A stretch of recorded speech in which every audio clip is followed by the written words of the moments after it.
ஆனால் serial prediction பார்க்குறதுக்கு முன்னாடி யாராவது நம்ம சேனலுக்கு புதுசாக வந்து நீங்கள் நம்ம சேனலை சப்ஸ்கிரைப் பண்ணிக்கோங்க. விஜய் குமரன் நிவின் 3 பேரோட பாண்டிங் யாருக்கெல்லாம் பிடிச்சிருக்கோ இந்த வீடியோக்கு ஒரு லைக் போட்டுருங்க. இங்கே சாரதா இருந்துட்டு காவேரி விஜய் கிட்ட சொல்கிறாங்க, இங்கே பாருங்கள் கங்காவுக்கு வளைகாப்பு வச்சிருக்கிறதுனால உங்கள் தாத்தா பாட்டியை கூப்பிட்டு ஆகணும்ல, அதனால் அவங்க வீட்டுக்கு போய் சொல்லிடலான்னு நான் நினைக்கிறேன் அப்படிங்கிறாங்க. உடனேயும் விஜய் இருந்துட்டு, என்ன சொல்கிறீங்க அத்தை, அதெல்லாம் நீங்கள் வீட்டுக்கு போய் சொல்ல வேண்டாம், வேணும்னா நான் தாத்தா கிட்ட சொல்லிடுறேன், தாத்தா வந்துடுவாங்க பாட்டியை கூப்பிட்டுட்டு அப்படிங்கிறாங்க. அதெல்லாம் முறையாகாது தம்பி, நீங்கள் போய் சொன்னீங்கன்னா அது எப்படி முறையாகும், நான் ஒரு வார்த்தை சொல்லணும்ல அப்படின்னு சொல்லிட்டு சாரதா சொல்கிறாங்க. நீங்கள் வேணால் தாத்தாவுக்கு கால் பண்ணி சொல்லிடுங்களேன் ஏத்த அப்படின்னு விஜய் சொல்லிக்கிட்டு இருக்காங்க. காவேரி வந்துட்டு, ஆமாம்மா நீங்கள் தாத்தாவுக்கு கால் பண்ணி சொன்னீங்கன்னா தாத்தா எதுவும் நினச்சிக்கிட மாட்டாங்க, தாத்தா வந்துடுவாங்க அப்படிங்கிறாங்க. இல்லை இல்லை, நேரில் போய் கூப்பிட்டா தாண்டி முறையாக இருக்கும், நேரில் போய் கூப்பிட்டுலான்னு நினைக்கிறேன் அப்படின்னு சொல்லிட்டு சாரதா சொல்லிக்கிட்டு இருக்காங்க. உடனேவும் சரிங்கம்மா நீங்கள் நினைக்கிற மாதிரியே நேரில் போய் கூப்பிட்டுலாம் அப்படின்னு சொல்லிட்டு காவேரி சொல்கிறாங்க. உடனே விஜய் வந்துட்டு, என்ன காவேரி சொல்லிக்கிட்டு இருக்க, அங்கே உன்னையே பாட்டி மதிக்க மாட்டாங்க, அப்படி இருக்கும்போது உங்கள் அம்மா போனாங்கன்னா எப்படி மதிப்பாங்க, அவங்க உங்களை மரியாதை இல்லாமல் நடத்திடுவாங்க பாட்டி, எனக்கு அதான் பயமாக இருக்குது, அதனால தான் உங்களை போக வேண்டாம்னு சொல்கிறேன் அப்படின்ட்டு விஜய் சொல்லிக்கிட்டு இருக்காங்க. காவேரி இருந்துட்டு, அதெல்லாம் பாட்டி ஒன்றும் சொல்ல மாட்டாங்க, நீங்கள் எதுவும் நினச்சி வருத்தப்படாதீங்க அப்படி சொல்லிட்டு விஜய் கிட்ட காவேரி சொல்லிக்கிட்டு இருக்காங்க. சாரதா இருந்துக்கிட்டு, அதெல்லாம் தம்பி நாங்கள் பார்த்துக்குறோம் தம்பி, நீங்கள் அதை நினச்சி வருத்தப்படாதீங்க, பாட்டி ஏதோ வருத்தத்தில் இருக்கிறாங்க, நீங்கள் வீட்டை விட்டு வந்துட்டீங்கன்னு சொல்லிட்டு அதுக்காக ஏதாவது பேசினாலும் நான் பெருசாக நினச்சிக்கிட மாட்டேன் தம்பி அப்படின்னு சொல்லிட்டு சாரதா சொல்கிறாங்க. உடனே விஜய் இருந்துக்கிட்டு, அத்தை நீங்கள் பெருசாக நினச்சிக்கிட மாட்டீங்க, ஆனால் எனக்கு கஷ்டமாக இருக்கும்ல, பாட்டி என்ன அவங்ககிட்ட இருந்து நீங்கள் தான் பிரிச்சிங்க அப்படின்னு சொல்லிட்டு சொன்னாங்கன்னா எனக்கு கஷ்டமாக இருக்கும்ல, அது நானாக எடுத்த முடிவு அந்த வீட்டை விட்டு வரணுங்கிறது, அதுக்காக உங்களை சத்தம் போடுறது எந்த விதத்தில் அத்தை நியாயம், அதனால நீங்கள் தாத்தா கிட்ட ஃபோன்லேயே சொல்லிடுங்க, தாத்தா ஒன்றும் நினச்சிக்க மாட்டாங்க, வந்துடுவாங்க அப்படிங்கிறாங்க. இல்லை தம்பி இதெல்லாம் யோசிச்சோன்னா பிறகு எப்போ தான் உங்கள் தாத்தா பாட்டிக்கிட்டே நம்ம சகஜமாக பேசுறது, பிறகு அவங்க ஏதாவது சொல்லுவாங்கன்னு சொல்லிட்டு நம்ம இருந்தோன்னா ரொம்ப தூரமாகவே இருக்கிற மாதிரி இருக்கும் தம்பி அப்படின்னு சொல்லிட்டு சாரா சொல்கிறாங்க. உடனே காவேரி இருந்துட்டு, ஆமாம் அம்மா சொல்கிறதா கரெக்டு, நானும் அம்மாவும் போயிட்டு வந்துடுறோம் அப்படிங்கிறாங்க. சரி பார்த்து போயிட்டு வாங்க, பாட்டி ஏதாவது சத்தம் போட்டாலும் நீ எதுவும் பேசாத காவேரி, தாத்தா பார்த்துக்கிடுவாங்க அப்படின்னு சொல்லிட்டு விஜய் சொல்கிறாங்க. அதுவும் இல்லாமல் நான் சொல்கிறதுக்கு உனக்கு காரணம் புரியும்னு நினைக்கிறேன், அங்கே பாட்டியும் சுயமரியாதையை கெடுக்கிற மாதிரி ஏதாவது பேசுகிறதுக்கு வாய்ப்பு இருக்குது, அதுக்காக தான் சொல்கிறேன், ஆனால் நீ கேட்கவே மாட்டுக்க, சரி உங்கள் அம்மாவும் நீயும் பார்த்து போயிட்டு வாங்க, அத்தை எதுவும் பேச விடாமல் நீ தான் பார்த்துக்கணும் அப்படின்னு சொல்லிட்டு காவேரி கிட்ட விஜய் சொல்கிறாங்க. உடனே சரிங்க நீங்கள் எதையும் நினச்சி வருத்தப்படாதீங்க, பாட்டி ஏதோ வருத்தத்தில் இருப்பாங்க, அதனால தான், மற்றபடி பாட்டி எதுவும் மனசில் வச்சுக்கிட மாட்டாங்க, நாங்கள் போயிட்டு வரோம் அப்படின்னு சொல்லிட்டு காவேரி சொல்கிறாங்க. சரி பார்த்து போயிட்டு வாங்கன்னு சொல்லிட்டு சாரதாவும் காவேரியும் விஜய் வீட்டுக்கு போகிறாங்க. விஜய் வீட்டுக்கு போனதும் வாசலில் நின்றுட்டு இருக்காங்க. உடனேவும் பாட்டியும் தாத்தாவும் பார்க்குறாங்க. தாத்தா இருந்துட்டு வாமா அப்படின்னு சொல்லிட்டு கூப்பிடுறாங்க. ஆனால் பாட்டி இவன் எதுக்கு இங்கே வந்தா, அதுவும் இல்லாமல் இந்த சாரதா இந்த வீட்டு பக்கமே வரமாட்டேன்னு சொல்லிட்டு அவ்வளவு கேவலமாக வந்து என் பேரனை திட்டிட்டு போனா, அப்படி இருக்கும்போது எந்த முகத்தை வச்சு இந்த வீட்டில் காலடி எடுத்து வைக்கிறாங்கன்னே ஒன்றும் புரியலை அப்படின்னு சொல்லிட்டு பாட்டி செம கோவத்தோடு பேசிக்கிட்டு இருக்காங்க. உடனேவும் தாத்தா இருந்துட்டு, வீட்டுக்கு வந்தவங்களை இப்படி மனசு நோகிற மாதிரி பேசக்கூடாது, அமைதியாக இரு கல்யாணி அப்படி சொல்லிட்டு தாத்தா சொல்லிக்கிட்டு இருக்காங்க. சாரதா நீ எதுவும் நினச்சிக்கிடாதம்மா, உள்ளவாமா காவேரி, உள்ளவாமா, என்னாச்சுமா, என்ன நீ எதுவும் நினச்சிக்கிடாத அப்படிங்கிறாங்க. உடனே காவேரி வந்துட்டு, பாட்டிக்கு இன்னும் என் மேலே வருத்தம் இருக்க போல இருக்குது தாத்தா அப்படிங்கிறாங்க. உடனே ஆமாம் வருத்தம் இருக்காமல் என் பேரனை மயக்கி அப்படியே உங்கள் வீட்டோட சேர்த்து வச்சுக்கிட்டீங்களே, என்ன சொக்குப்பொடி போட்டு தான் மயக்கி வச்சிங்கன்னு ஒன்றும் புரியலை, அவனும் அந்த இடத்த விட்டு வர மாட்டேக்கான், கொஞ்ச நாளும் தாத்தா பாட்டின்னு பாசம் இருக்கான்னு பார்த்தியா, அவங்கள தூக்கி வளர்த்தது நான், நாங்கள் எவ்வளோ கஷ்டப்பட்டு வளர்த்தோம் அப்படிங்கிற ஒன்று கொஞ்சம் கூட அவங்க எங்கள் மேலே பாசமே வைக்கல அப்படி சொல்லிட்டு பாட்டி ரொம்ப வருத்தப்பட்டு பேசிகிட்டு இருக்காங்க.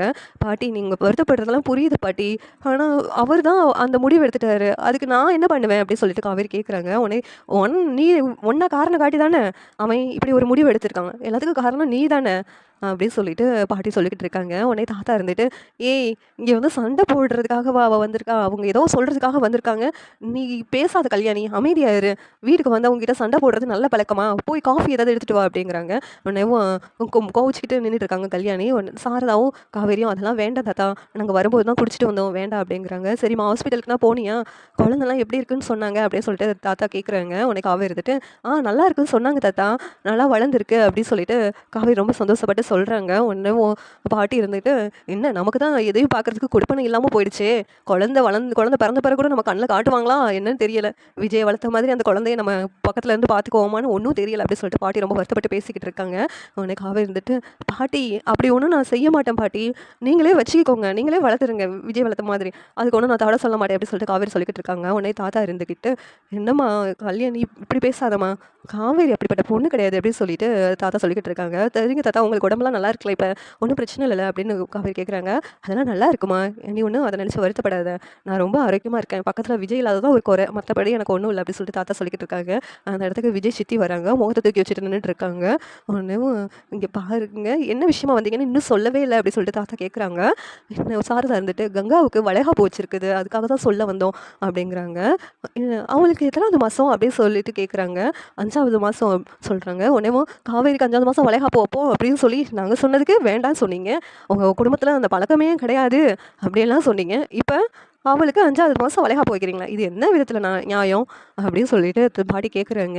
நாங்கள் வளைகாப்பு வைக்கணும்னு சொல்லலை, காவேரியோட சேர்ந்து வைப்போம் தான் அவகிட்ட சொன்னோம், அவள் பிடிவாதமாக இருக்கா, அப்படி சேர்ந்து வைக்கலன்னா 9வது மாதம் வளைகாப்பு வைக்கலாம்னு சொல்லி அவகிட்ட சொன்னால் அவள் கேட்கவே மாட்டா, எனக்கு இப்போவே 5வது மாதமே வளைகாப்பு வைக்கணும், காவேரிக்கு முன்னாடி வளைகாப்பு வைக்கணும்னு சொல்லிட்டு ஒரே பிடிவாதமாக இருக்கிறான், அதனால் நாங்கள் என்ன பண்ண அப்படின்னு சொல்லிட்டு சாரதா சொல்லிக்கிட்டு இருக்காங்க.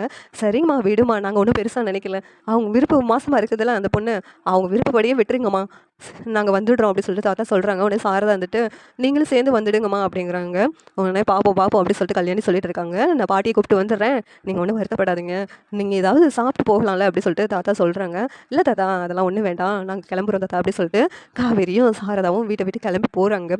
ஒன்று தாத்தா கல்யாணிக்கிட்ட என்ன கல்யாணி வீட்டுக்கு வந்தவங்ககிட்ட இப்படியே நடந்துக்குவேன் அப்படி சொல்கிறாங்க. பிறகு இவங்க 2 பேரும் தானே நம்ம விஜய் வீட்டுக்கு வராததுக்கே காரணம், இவங்ககிட்ட பிறகு எப்படி நடந்துக்கிட சொல்கிறீங்கிட்ட பாட்டி கோவமா சொல்கிறாங்க. உடனே தாத்தா இருந்துக்கிட்டு என்னதான் இருந்தாலும் அந்த பொண்ணு மாசமாக இருக்குது, அந்த பொண்ணுக்கிட்ட இப்படி கடுமையாக பேசினா எப்படி கல்யாணி அப்படின்னு சொல்லிட்டு தாத்தா சொல்லிக்கிட்டு இருக்காங்க. இதெல்லாம் பார்த்துட்டு தான் விஜய் வந்து இங்கே வரமாடுக்கான். நீ பண்ணுறது கொஞ்ச நாளும் சரி இருக்கா கல்யாணி, நம்ம வீட்டுக்கு ஒரு வாரிசு வரப்போதுன்னு சொல்லியும் நீ மனசு மாதாமல் இப்படியெல்லாம் நடந்துக்கிட்டுறது என்ன விதத்தில் நியாயம் அப்படின்னு சொல்லிட்டு தாத்தா கேட்குறாங்க. என்னாலலாம் மாற்றிக்க முடியாதுங்க, அவள் தான் காரணம் விஜய் நம்ம வீட்டு போனதுக்கு, அவள் எனக்கு பிடிக்கலைங்க, அவள் இந்த வீட்டுக்கு வரக்கூடாது அவ்வளவுதான் அப்படி சொல்லிட்டு பாட்டி மறுபடியும் சொன்னதே சொல்லிக்கிட்டு இருக்காங்க. சரி இப்போ நீ கிளம்பு நான் பார்த்துக்கிறேன் அப்படி சொல்லிட்டு தாத்தா அமைதியாக நின்றுட்டு இருக்காங்க. இங்கே வீட்டுக்கு வந்ததும் விஜய் கிட்ட பேசுகிறாங்க காவேரி. என்ன வீட்டுக்கு போனீங்கல்ல என்னாச்சு அப்படின்னு சொல்லிட்டு விஜய் கேட்குறாங்க காவேரி கிட்ட. ஒன்றும் காவேரி பாட்டி இன்னும் கோவமாக தான் இருக்கிறாங்க, என் மேலே பயங்கரமாக கோவமாக இருக்கிறாங்கங்க அப்படி சொல்லிட்டு காவேரி சொல்கிறாங்க.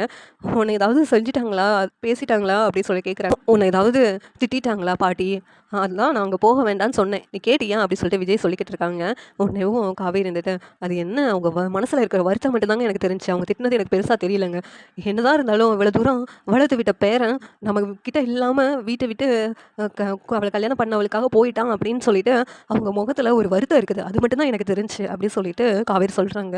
உடனே விஜய் இருந்துட்டு என்னதான் இருந்தாலும் எனக்கும் பாசம் இருக்குது காவேரி, அவங்க உன்னை ஏற்றுக்க மாட்டாங்க, அப்படி இருக்கும்போது நான் எப்படி காவேரி அந்த வீட்டில் இருக்க முடியும், என்னதான் இருந்தாலும் நீ பொண்டாட்டியெல்லாம் உன்னை விட்டுட்டு எப்படி பிரிஞ்சு நான் அந்த வீட்டுக்கு போக முடியும் அப்படின்னு சொல்லிட்டு விஜய் சொல்லிக்கிட்டு இருக்காங்க.